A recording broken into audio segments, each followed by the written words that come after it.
Hi hello வணக்கம். இன்றைக்கி இந்த வீடியோவில் என்ன பார்க்க போகிறோம் அப்படின்னா பர்சன்டேஜ் ரிலேட்டட் கொஷின்ஸ் தான் பார்த்துட்ருக்கோம். ஸோ அதோட கண்டினியூஷன் வீடியோ தான்.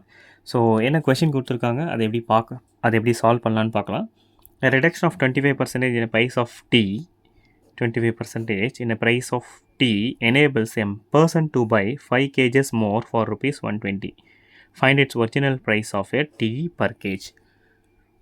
சரி, என்ன சொல்லியிருக்காங்க, reduction of 25% in the price of a tea. Already டீயோட ப்ரைஸ் எவ்வளோ இருந்திருக்கு, சரியா? ஸோ இப்போ அதில் 25% கம்மி பண்ணிட்டோன்னா சரி, அதோட எஃபெக்ட் என்ன? A person to buy 5 kgs more for rupees 120. அப்போ 120 rupees கொடுத்தா 5 kgs எக்ஸ்ட்ரா வாங்கலாம். இதுக்கு முன்னாடி இந்த விட 5 kgs எக்ஸ்ட்ரா வாங்கலாம். அப்போது find its original price of a tea per kg. அப்போது அந்த டீயோட பர் கேஜ் டீயோட ஒரிஜினல் ப்ரைஸ் என்ன அப்படின்னு கேட்குறாங்க, சரியா? ஓகே, சரி. இப்போது 120 rupeesக்கு ஆல்ரெடி வாங்கினதை விட 5 கிலோ எக்ஸ்ட்ரா வாங்கலாம். 120 rupeesக்கு ஆல்ரெடி வாங்கினதை விட 5 ரூபா எக்ஸ்ட்ரா வாங்கலாம். அப்போது எவ்வளோ பர்சன்டேஜ் கம்மியானதுக்கப்புறம்? 25% கம்மியானதுக்கப்புறம்.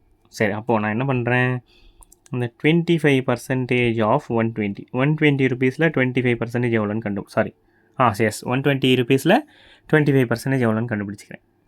சரி, இப்போ 120% வந்து 50% எவ்வளோ? 120 rupeesல 50% வந்து பாதியா? 60. அப்போ அதில் பாதி 25, அப்போ 60ல் பாதி 25னா 25% 30 rupees. அப்போ 30 rupees, சரியா? சரி, இப்போ என்ன, 5 kg more for 120. 5 kg more for 120. அந்த 5 kg தான், இந்த 5 kgோட அமௌண்ட்டு தான் வந்து இந்த 30 rupees. அப்போ 1 kgோட அமௌண்ட் எவ்வளோ? 6 rupeesா? 1 kgோட அமௌண்ட் வந்து 6 rupees, சரியா? இது வந்து இந்த 6 rupees வந்து 6 rupees பர் கேஜ் வந்து என்ன, new price. 6 rupees per kg வந்து new price or reduced price அப்படின்னு சொல்லலாம், சரியா? Or reduced price. சரி, அவங்க கேட்குறது என்ன, find its original price of a tea per kg. Reduce பண்ணுறதுக்கு முன்னாடி எவ்வளோ வந்து ஒரு கிலோ டீயோட விலை இருந்திருக்கு அப்படின்னு கேட்குறாங்க. சரி, இப்போது 25% ரெடியூஸ் பண்ணதுக்கப்புறம் ஒரு கிலோ டீயோட விலை வந்து 6 ரூபாவா? அப்போ 25% அவுட் ஆஃப் 100ல் 25% ரெடியூஸ் பண்ணிட்டாங்க. அப்போ எவ்வளோ? 75%. அந்த 75% ஆஃப் அமௌண்ட் தான் எவ்வளோ? இந்த 6 rupees. அப்போ 75% வந்து 6 rupeesனால் original price of a tea per kg. அப்போ 100% தான் அதோட ஒரிஜினல் ப்ரைஸு பர் கேஜ் இருக்கும். அப்போ இது எவ்வளோ? இது மேலே போய்டும். 6 × 100 டிவைடட் பை 75.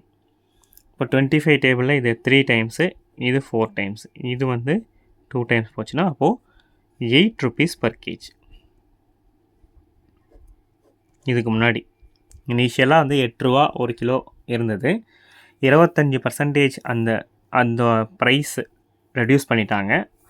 ரெடியூஸ் பண்ணதுக்கப்புறம் 120 ரூபாய்க்கு 5 கிலோ எக்ஸ்ட்ராவாக வாங்கிட்டு போகிறாங்க, சரியா? அப்போது இதுக்கு முன்னாடி வந்து 8 ரூபா இருந்தது, இப்போ எவ்வளோ ரெடியூஸ் ஆகிருக்கு? 6 ரூபா ஆயிடுச்சு. சரி, இதுதான் இதோட டெஃபனேஷன். இந்த மாதிரி டைப் ஆஃப் கொஷின்ஸ் எக்ஸாம்ஸில் நிறைய கேட்குறாங்க. ஸோ கொஷின்ஸை நல்லா அண்டர்ஸ்டாண்ட் பண்ணிக்கோங்க, லாஜிக் அண்டர்ஸ்டாண்ட் பண்ணிக்கோங்க. ஏதாவது புரியலன்னா கமெண்ட் பண்ணுங்கள். தேங்க்யூ ஃபார் வாட்சிங் மை வீடியோ. Thank you, bye.